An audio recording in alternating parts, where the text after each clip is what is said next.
Kabut pagi menyelimuti kaki Gunung Tangkuban Parahu, seakan menyembunyikan sesuatu yang tak ingin diketahui dunia.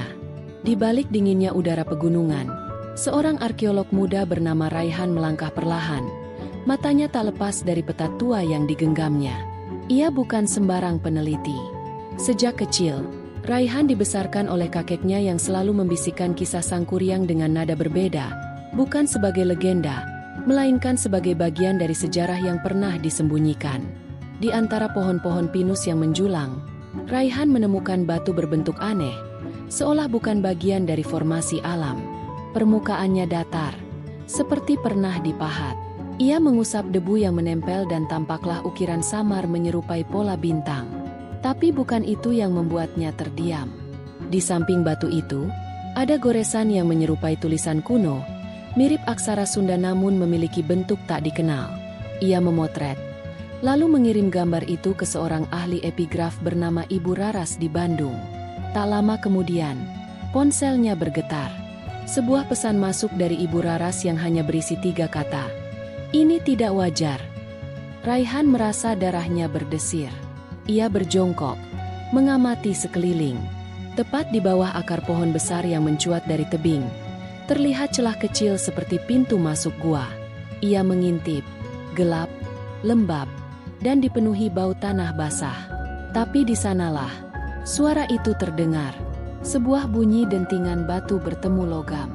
Berulang, perlahan, seperti seseorang tengah bekerja di dalam kegelapan. Raihan mundur setapak, namun rasa penasarannya mengalahkan ketakutan. Ia mengambil senter dari ranselnya, menyalakannya, lalu menunduk dan mulai merangkak masuk. Gua itu tak terlalu dalam, namun di dalamnya terasa jauh dari dunia luar. Dindingnya dipenuhi simbol yang belum pernah ia lihat. Tapi satu lukisan menggantung jelas di sisi kanan. Gambar seorang anak lelaki, mengenakan ikat kepala merah, memegang busur, berdiri berhadapan dengan seorang perempuan berwajah sendu. Raihan menelan ludah. Ini bukan lukisan biasa. Ini seperti pengakuan. Raihan menatap lukisan itu lebih lama. Sinar senternya menyorot bagian wajah perempuan dalam lukisan yang memudar namun tetap menyimpan detail yang mengejutkan. Ada kalung batu giok tergantung di leher perempuan itu. Sebuah perhiasan kuno yang sering disebut dalam kisah rakyat Jawa Barat. Tapi satu hal membuat napas Raihan tercekat. Bentuk mata perempuan itu sangat mirip dengan ukiran wajah yang pernah ia lihat di sebuah situs pemujaan kuno di pinggiran Garut. Tiba-tiba, dinding gua bergetar pelan.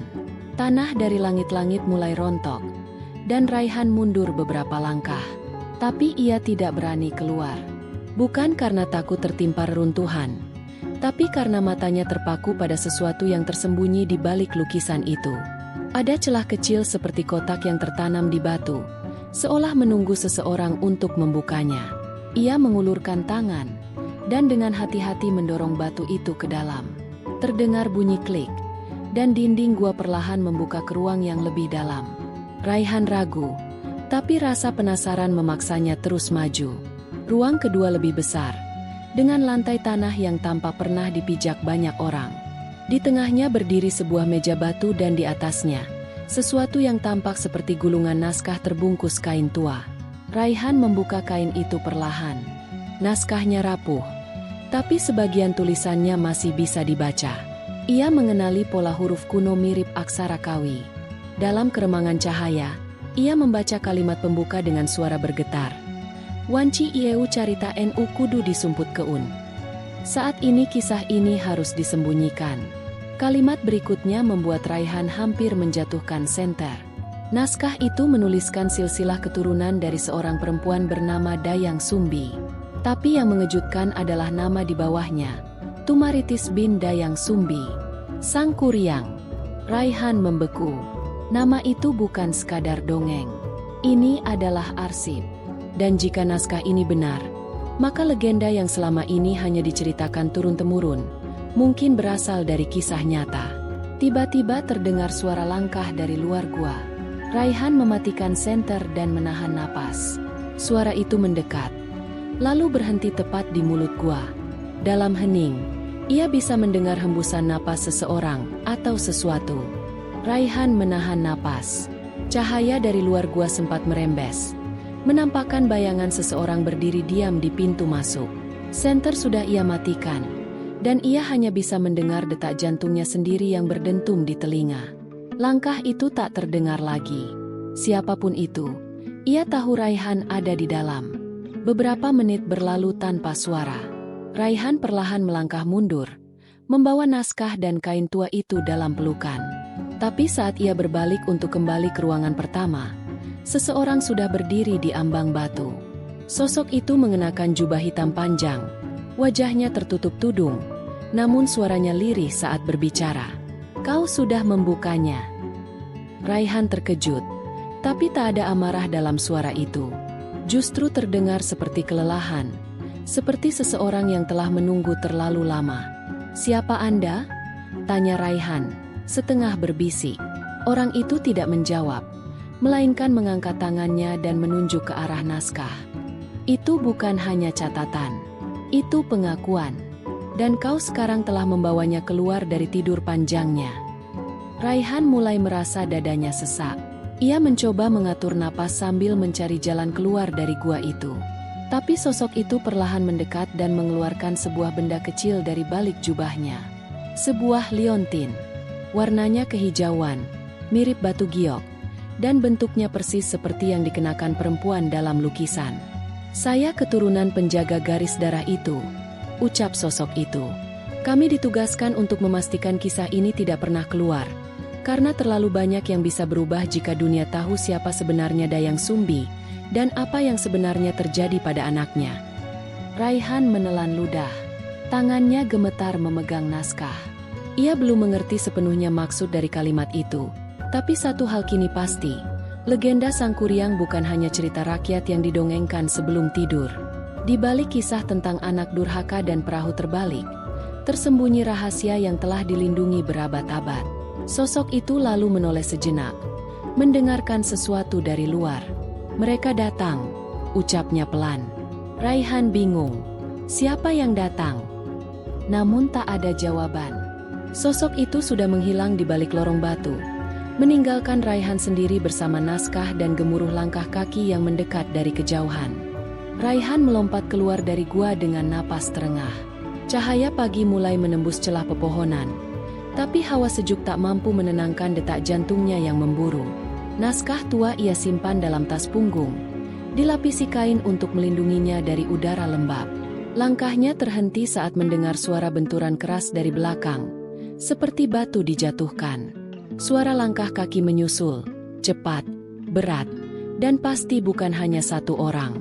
Ia tak menoleh. Kakinya melesat menuruni jalur setapak, menyusuri semak dan akar pohon yang mencuat dari tanah. Di belakangnya, suara teriakan samar mulai terdengar. Bahasa yang digunakan aneh, seperti campuran Sunda lama dan sesuatu yang belum pernah ia dengar. Bukan sekadar dialek. Ini terdengar seperti mantra. Raihan terus berlari hingga tiba di sebuah aliran sungai kecil. Ia berhenti sejenak untuk menarik napas. Namun suara-suara itu semakin dekat. Tak ada waktu. Ia melompati batu-batu sungai dan menyusup ke balik rumpun bambu. Di situ, matanya menangkap sesuatu yang tak ia duga. Pondok kayu tua yang terlihat seperti tak berpenghuni. Atapnya sebagian rubuh, namun pintunya masih utuh. Ia berlari masuk dan menutup pintu rapat. Di dalamnya gelap dan berdebu. Tapi di salah satu dinding, tergantung bingkai kayu yang sangat tua. Di dalamnya terdapat potongan kain yang memudar, namun jelas menampilkan peta. Dan di tengah peta itu, tercantum satu titik yang ditandai dengan tinta merah, terletak tepat di bawah Gunung Tangkuban Parahu. Tertulis dengan tulisan tangan yang melengkung rapi. "NU Kabuka Mual bisa ditutup Dewi. Yang telah terbuka tak akan bisa ditutup kembali." Raihan menatap peta itu, lalu beralih pada rak kayu di sudut ruangan. Ada kotak logam kecil yang tertutup debu. Ia membukanya dengan paksa dan menemukan potongan kayu bulat seukuran tangan, seperti segel. Di permukaannya terukir simbol matahari dan seekor anjing raksasa berkepala dua. Ia belum sempat berpikir lebih jauh ketika terdengar langkah kaki mendekat di luar pondok. Tanpa ragu, Raihan menyelinap ke bawah lantai kayu yang sebagian bolong, menyelipkan tubuhnya ke ruang sempit penuh tanah dan serpihan akar. Ia menahan napas. Pintu pondok terbuka. Suara langkah berat masuk. Hening. Seseorang berbicara pelan, seolah tahu Raihan bisa mendengar. Kalau kau membawa itu keluar dari gunung, maka semua akan berubah. Langkah itu tak mencari, hanya berdiri, seolah memperingatkan. Lalu menghilang begitu saja, seperti kabut pagi yang ditelan matahari. Raihan menunggu cukup lama sebelum berani keluar dari persembunyiannya. Udara di bawah lantai pondok terasa semakin pengap, dan seluruh tubuhnya dilumuri debu. Saat ia melangkah kembali keluar, matahari sudah meninggi, namun hawa gunung masih dingin menusuk tulang. Ia menatap peta yang tergantung di dinding untuk terakhir kalinya, lalu menggulungnya dan menyelipkan ke dalam tas. Naskah kuno, segel kayu, dan peta semuanya kini berada di tangannya. Tapi yang tak ia miliki adalah pemahaman penuh tentang apa yang sebenarnya tengah ia hadapi. Raihan turun gunung dengan hati-hati, memilih jalur berbeda agar tak terlacak. Sepanjang perjalanan, bayangan wajah perempuan dalam lukisan gua terus menghantuinya, bersamaan dengan suara sosok berjubah yang berkata bahwa ia telah membangunkan sesuatu. Semakin jauh ia melangkah dari gunung, semakin kuat rasa bahwa semua ini lebih besar dari dirinya sendiri. Beberapa jam kemudian, Raihan tiba di rumah seorang dosen tua yang dulu pernah membimbingnya dalam penelitian arkeologi. Namanya Pak Wirya. Ia pensiun sejak lama, namun masih menyimpan perpustakaan pribadi yang lebih lengkap dari universitas manapun. Saat Raihan menyerahkan naskah itu, Pak Wirya sempat terdiam lama. Ia menyentuh kertas tua itu seakan menyentuh lembaran sejarah yang berdetak.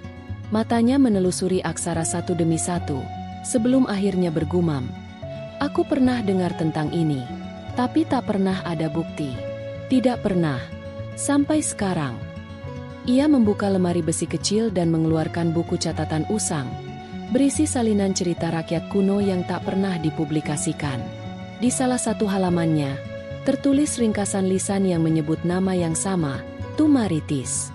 Namun di sana, nama itu tak hanya disebut sebagai anak Dayang Sumbi, tapi sebagai tokoh yang hilang secara misterius setelah membangun suatu lingkaran waktu. Raihan mengerutkan kening. Apa maksudnya?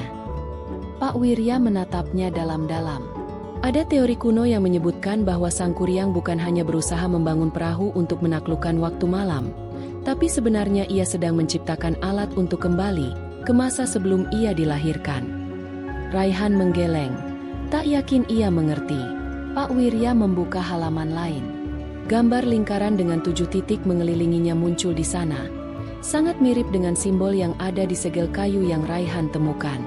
"Ini bukan sekadar cerita tentang anak durhaka," bisik Pak Wirya. "Ini adalah cerita tentang seseorang yang mencoba melawan takdir dan hampir berhasil." Langit mulai memerah ketika Raihan dan Pak Wirya menelusuri jalur lama menuju lembah di kaki Gunung Tangkuban Parahu. Mereka membawa serta naskah, peta, dan segel kayu, semua yang diperlukan untuk membuka misteri yang selama ini terkubur. Di tengah peta kuno yang Raihan temukan, tertandai sebuah lokasi yang disebut sebagai lingkaran waktu. Tak ada orang yang tahu tempat itu, bahkan peta modern tak mencatatkannya. Perjalanan mereka melewati hutan lebat dan jalur yang seolah sengaja dilupakan manusia. Di sela-sela pepohonan, Raihan merasakan ada sesuatu yang memperhatikan, tapi ia memilih untuk terus berjalan.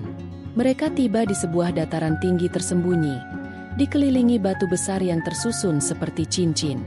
Di tengahnya, ada satu batu pipih yang berdiri tegak, dan ukiran samar terlihat di permukaannya.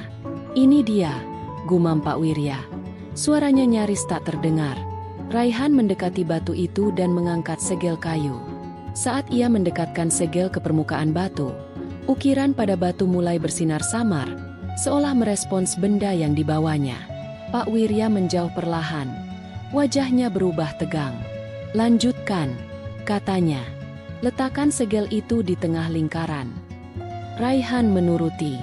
Begitu segel diletakkan di tempat yang pas, terdengar bunyi gemuruh halus dari bawah tanah. Batu-batu besar bergetar pelan. Lalu dari celah tanah muncul cahaya berwarna kebiruan yang mengelilingi mereka. Cahaya itu membentuk pola spiral, berputar searah jarum jam, dan perlahan menciptakan semacam kabut tebal yang tak bisa ditembus pandangan mata. Raihan melangkah mundur, tapi kabut terus mendekat. Suara-suara aneh mulai terdengar dari dalam kabut. Ada tawa anak kecil, ada jeritan perempuan, dan di antara itu semua, ada suara laki-laki yang berulang-ulang mengucapkan kalimat yang sama. "Aku hanya ingin kembali sebelum semuanya terjadi."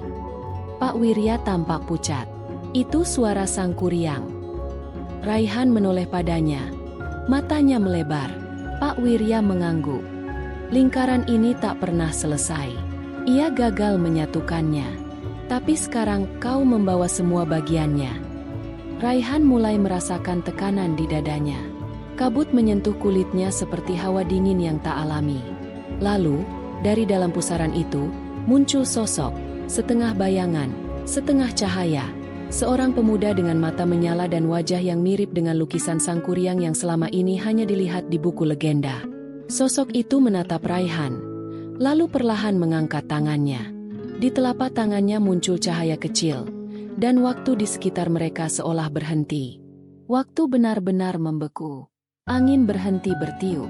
Burung-burung yang sebelumnya berterbangan di langit, kini dia menggantung tanpa arah. Suara-suara menghilang. Yang tersisa hanya Raihan, Pak Wirya, dan sosok muda yang tak sepenuhnya manusia. Makhluk antara masa lalu dan sekarang, antara legenda dan kenyataan. Sosok itu mendekat. Langkahnya tak mengeluarkan suara. Matanya tetap menatap lurus pada Raihan. Ada rasa iba, tapi juga beban yang terlalu dalam untuk dijelaskan. Ia mengangkat tangannya, menunjukkan cahaya kecil yang perlahan membentuk citra. Gambar seorang wanita berambut panjang dengan tatapan sendu. Dayang Sumbi. Raihan menahan napas. Citra itu kemudian pecah menjadi serpihan-serpihan cahaya, lalu membentuk ulang menjadi gambar lain. Sebuah perahu raksasa yang nyaris selesai, ditinggalkan di tepi danau yang mengering. Lalu berubah lagi menjadi lingkaran batu yang sama persis dengan tempat mereka berdiri sekarang. Pak Wirya bicara pelan. Dia mencoba memperbaiki masa lalu. Mencoba kembali sebelum ia mencintai ibunya sendiri, sebelum semuanya jadi kutukan. Sosok itu melangkah lebih dekat. Kini berdiri tepat di depan Raihan. Ia membuka mulutnya. Suara yang keluar terdengar seperti bisikan ribuan tahun yang menggema dari kedalaman bumi. Takdir adalah rantai. Sekali terputus, segalanya harus diulang. Kemudian, cahaya dari segel kayu menyala terang, dan tanah di bawah kaki mereka berguncang. Lingkaran batu mulai runtuh, satu persatu. Kabut tersedot ke pusat pusaran cahaya di tengah. Pak Wirya menjerit, memegang dada kirinya, tapi tetap berdiri tegak. Raihan menggenggam tasnya kuat-kuat. Naskah, peta, segel, semuanya mulai bersinar. Lalu satu kilatan cahaya menyelimuti semuanya, dan semuanya hilang. Saat Raihan membuka mata, ia sudah berada di tempat yang sama. Tapi pagi telah berganti siang. Lingkaran batu itu kini hanya tumpukan puing tak berbentuk. Tak ada kabut, tak ada cahaya, tak ada Pak Wirya. Ia berdiri perlahan. Tasnya masih di punggung. Tapi ketika ia membukanya, semua isinya telah berubah menjadi lembaran kosong. Naskah itu putih bersih. Peta itu tak menunjukkan apa-apa. Dan segel kayu menghilang. Raihan memandang sekeliling. Hening. Tapi jauh di kejauhan, ia mendengar suara lonceng kecil bergema. Di antara pepohonan, sesosok anak laki-laki muncul, berlari pelan sambil tertawa, dikejar oleh seekor anjing besar berbulu hitam. Anak itu berhenti sejenak dan menoleh ke arah Raihan. Senyumnya terasa begitu familiar. Lalu, seperti angin yang hanya bertiup sekali dalam 1000 tahun, semuanya lenyap kembali ke dalam hutan. Raihan menatap langit. Ia tahu, legenda itu tak lagi sekadar dongeng. Ia tahu, Sang Kuryang pernah benar-benar ada, dan sebagian dari dirinya masih ada di sana.